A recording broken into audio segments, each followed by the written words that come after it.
So what would you be called? No. Yeah. See, it begins with the letter L. Look, if I murder somebody, what do they call me? Murderer. Yeah, they don't say, you a thief. Yeah, that's crazy. Yeah. You lie, you call a liar. Very good. The commandment says you're not to take anything that's not yours, not to steal. Have you ever done that? You ever taken something that's not yours? Yes, I've stolen. And what do they call people who do that? Thieves. Thieves, very good. Yeah, for a thief. Third commandment says you're not to commit blasphemy. It's a big word, but it means swearing.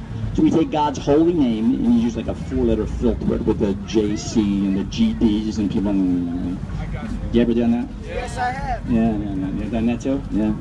So think about it, guys. Look, why do we want to use God's holy name as a filthy word when He didn't do anything to us? I mean, because we're here, He was the one that created mankind in the first place. Get it? That's why we're here. Got it? And yet we want to go and swear on His name. So you guys might have parents. I hope you like them. How would you like it if I called your parents a filthy word every time I was in your presence? And you'd probably punch me out. Yeah, see, right? I mean, you're like, hey, what are you, right? Yeah. Well, then how come you do it to God? I hope even that one little point sinks in that you don't want to be like the rest of the crowd, because I hear it all the time. This thing, swearing like they think they're big shots because they can use God's name as a filthy word and think nothing of it. But the Bible's very clear. It says God will not hold that person guiltless who takes His name in vain. You're in big trouble just for doing that. So one more and we're done. The seventh commandment says you're not to commit adultery. But before He answered, Jesus said, if you just look at another person and with lustful desires, you've already committed adultery with them in your heart. You ever done that? Yeah, you got blood in your veins, right? Yeah. I know what you're saying. Yeah. So, sadly enough, in your own admission, you're a bunch of lying, thieving, blasphemers, and adulterers at heart. That doesn't sound like a good person, does it? Does it? No, it's not a good person, does it? I mean, if we're friends, come on, be real. We're friends, and you're going to lie to me if I ask you things, because you think you can get away with it. When you don't want to hurt my feelings, so you lie to me all the time. Well, how can I trust you then when I find that out? Think about that. How about stealing? You take things that weren't yours, and maybe you pick a little thing and a couple cash and whatever. Think about that. And those are petty things that we do to each other.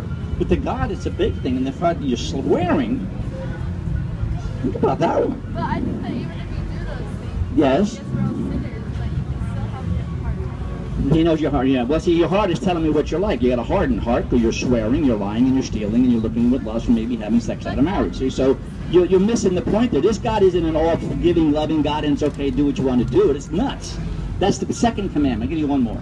You Wait, forgot. so there's no but part? You're just... No, see, the second commandment says you're not to commit what? It says not to commit idolatry.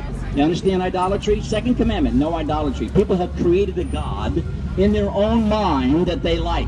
See, so when they say, hey, it's okay if I lie, I can be sleeping with my girlfriend, it's okay, well, let me finish with God, watch. And they're going to say to me just what she said, see? Well, God's not going to do anything, He's okay with that. So they say, yeah, but you're right, because He's a God that you created, He's just a figment of your own imagination, and He has no power. He'll forgive us. See, now, really? You go try that in the court of law over here. Here we go again, right? Let's think about it. You don't have any children yet, right? I do not. Okay, hold on. Do you have a parents?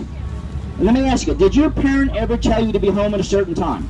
Yeah. Give me an example. Okay, as a father, I've been father, grandfather. If I told my son who's going to school, I say, hey, look, during the week I want you home at 8 o'clock. You got school the next morning. And he comes home at 11. Then I wake up the next morning, hey, I told you to be home at 8. You're home at 11. He goes, yeah, I know, Dad, I'm sorry. Okay. Next day he comes over at midnight. I said, hey, I told you to be home at 8. He goes, yeah, Dad, I know, I'm sorry. And the next day, if I don't punish him for what I asked him not to do, am I a good father? But why am I asking him to be home at a good time? To help him, right? And if he's not doing it and I let him go and just keep forgiving him all the time, I'm not a very good father, am I? Big bucks here somewhere. Think about that. Well, that's my point with God. You break His laws, He's not going to give you a big kiss. He's not going to say it's okay. He can't. He's holy, He's righteous, and He's just. It's just like if I had to go to the court in Maricopa County and I broke the law, I can't say to the judge, well, that's the first time I shot somebody, so just let me go. I'm sorry. Go ahead. Now it's a matter loud, what? Yes, he's got it, saying you're all screwed. Absolutely, great way to put it. Come back here, I got good news for you, though. We don't want to, you want to hear it, you got to hear this. He's absolutely right. And that's what you have to understand. It's called the day of judgment. And when that day happens, it's too late. It's in the book of Hebrews, a man's born once And then comes the judgment. We're trying to help you guys today. Open your eyes, hope that God will allow that to happen, and you realize, man, what I did, I'm screwed. But he gave us a way out. Do you know what God did for us because he loved us so much? Who? That's when they go, he. Sorry, I tell you, Muhammad died for me. Jacob, he. Who's he? You can make up any God you want, right? Yeah, be specific. Yeah, he says, so God so loved the world, what? He sent his only begotten Son, Jesus Christ, who died on the cross. Why? He paid for the price for our sins, right? So does that mean you keep on sinning? Ah, see, that's what he's saying. That's what they're saying, right? Keep on doing it. It's okay. God's forgiving it, forgiving. Disconnect there, right? Yeah, what you need to do, you yourself, is called repent and trust. There's two things. Repent is this, Russell. I'm going to turn around, that's it. And so I don't go this way anymore. I'm not going to lie, not going to steal, not going to have sex out of marriage. I'm going to honor God, and I'm going that direction. Just the opposite of what that does. Wind up, I hate the sin as much as he hates the sin. But our culture, they love their sin. And they want to validate, oh, it's okay. So we're just doing that. Repent and trust. And that's how you get the glow stick, by the way, even though you don't deserve it. It's called grace. Get it? In the Bible, it's not me. It says, Ephesians 2:8-9, so by grace you've been saved. It's a gift from God, not of works, so that no man can boast. Pretty slick, huh? And God will actually open our eyes, because like I said, we love our sin. Let's be real. Why do you think guys swear so much? Yeah, see, so, but I'm right then, right? So we love that. We think we'd be cool with other, and yet we're going to what? Curse a holy God who's going to send us to hell, and we think that's okay.